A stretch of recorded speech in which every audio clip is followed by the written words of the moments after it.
folks, welcome back to Rule of Thumb.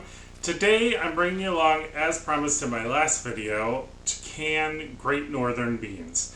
Now, I'm going to link the last video up here, which will explain the method that I'm using to can the beans, and why I choose this method, even though it is in conflict with what is approved by the USDA. So, if you want to know why I'm doing it the way I'm doing it, go back and watch the last video. What I'm going to show you today is a different twist on canning Great Northern beans. I'm going to do them kind of chili style, but not really. So it's going to be a little bit of a twist. I hope you like it, and I'm going to take you along. So I'll turn you around, show you what I'm working with, and we'll go on from there. Okay folks, we're back. So I have my 4 pounds of Great Northern beans all sorted and rinsed and ready to rock and roll.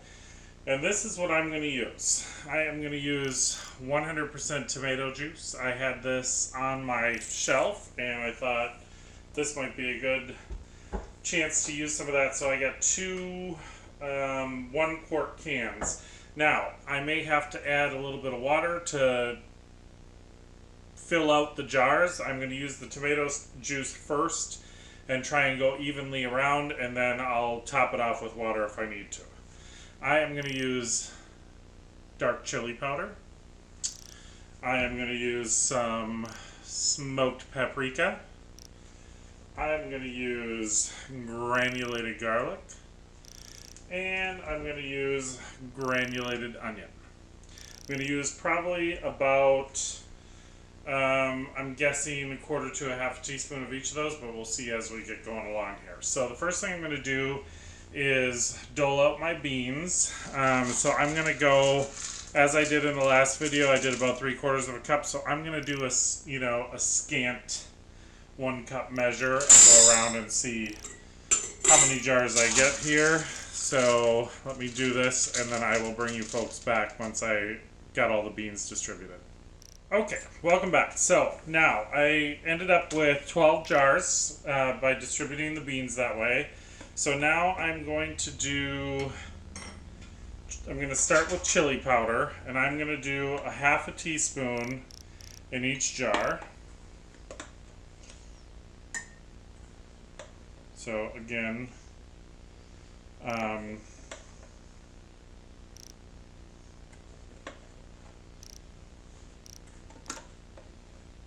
apparently can't talk and do this at the same time.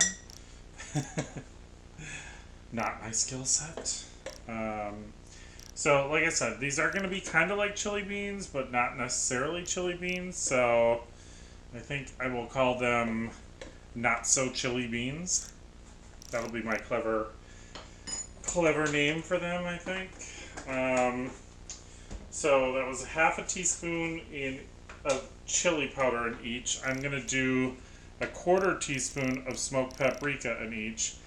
Now, smoked paprika is a strong flavor. If you haven't tried it or you don't love it, maybe you want to back off on this. Maybe you want to omit this. I love smoked paprika. Josh and I both do. We use it in a lot of our cooking, hence the reason why I buy it by the big container. So I feel pretty comfortable that 1/4 teaspoon is going to be fine in there. Now I'm moving on to the granulated onion. I'm going to go back to the 1/2 teaspoon for that, because I think a good onion flavor in here will be good. So go ahead and trying to do this quickly enough that you folks aren't, bored out of your mind watching me dump seasoning into a jar. But I also don't want to make too much of a mess, so I'm trying to be somewhat neat and clean and quick at the same time. I don't know that those always work together, but I'm doing my best to give it the old college try. And then I'm going to go back to the 1/4 teaspoon for garlic. So that was 1/2 teaspoon each of chili powder and onion, and 1/4 teaspoon each of the smoked paprika and the garlic. And this doesn't have to be exact. Don't make yourself crazy getting it into the jars. Add flavors if you want, subtract flavors if you want. You know, this is just what I think will work for us, because I use these a lot as part of a chili. I love to have 2 or 3 different kinds of beans in my chili, so this is definitely one of the ones I add in a lot. So I thought having a nice base flavor to it would be good. And we have chili at least once a month, so this is about a year's worth. Now, I took my tomato juice and I dumped it into my pitcher from my, what's the word I'm thinking of? Vitamix, just because I wanted the pour spout. So I'm going to go around and I'm going to start putting some tomato juice to cover the beans in each jar, is kind of where I'm going to right now, because I don't know if I'm going to have enough to go around. In fact, I can tell by doing this, I'm not.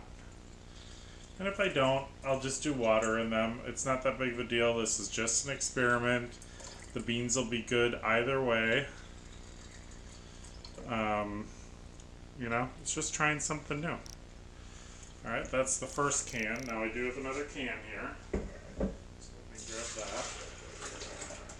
The other advantage is by doing it this way, instead of trying to pour right out of the can, is it mixes it as I pour it into the pitcher, because you know tomato juice settles. So, I'm going to keep going here.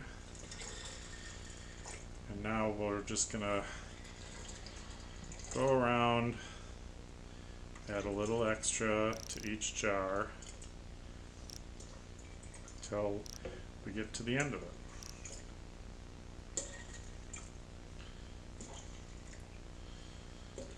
I love sometimes just trying something different. You know what I mean? Like, you get into the rut, you can the same things over and over because we eat the same things over and over. Like, I don't know about y'all at your house, but I tend to be a creature of habit and make the same recipes over and over because we know we like them.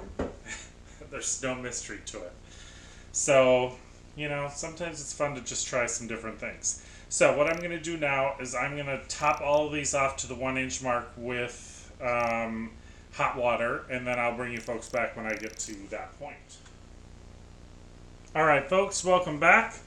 So I got these all topped off with water. So they're all filled up, they're all debubbled. I am now going to wipe the rims of these. I'm going to get a lid and a ring. And we're going to put these on fingertip tight. And these are going in. Okay, sorry about that camera malfunction. Fingertip tight and into the canner it goes.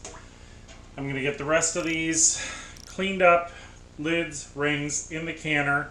I'm going to put the lids on my canner, let them come up to pressure, let it vent for 10 minutes. After it's vented for 10 minutes, I'll put my regulator on. I will bring these up to 11 pounds of pressure, which is what I need for my area on this canner. I will let these can for 90 minutes for quarts, 75 minutes if you're doing pints. And at that time, I'll turn them off, let them come down completely off of pressure. I will crack the lid, let it sit for another 10 minutes. Then I will bring them out and show you folks what they look like when they're done. Okay folks, we're back. The canners have come down completely off pressure. I cracked the lids, let it sit, and now I'm ready to take it out for the reveal. Oh, look at that. Those look so good. Oh, I'm super excited to have those on my shelf. So, looks like we have some floaters, but a lot of times those will settle as the jars cool, so we'll see how those come out. But I think these are going to be a great addition for the shelf. They'll be a good starter for chili and maybe even some other dishes. I might give it a try. I'm going to get the rest of these out of the canner. I want to thank you folks for coming along on this test run journey. I hope you enjoyed the video. If you did, please like, share, subscribe, come back and see us soon. And as always, I hope you had a great day.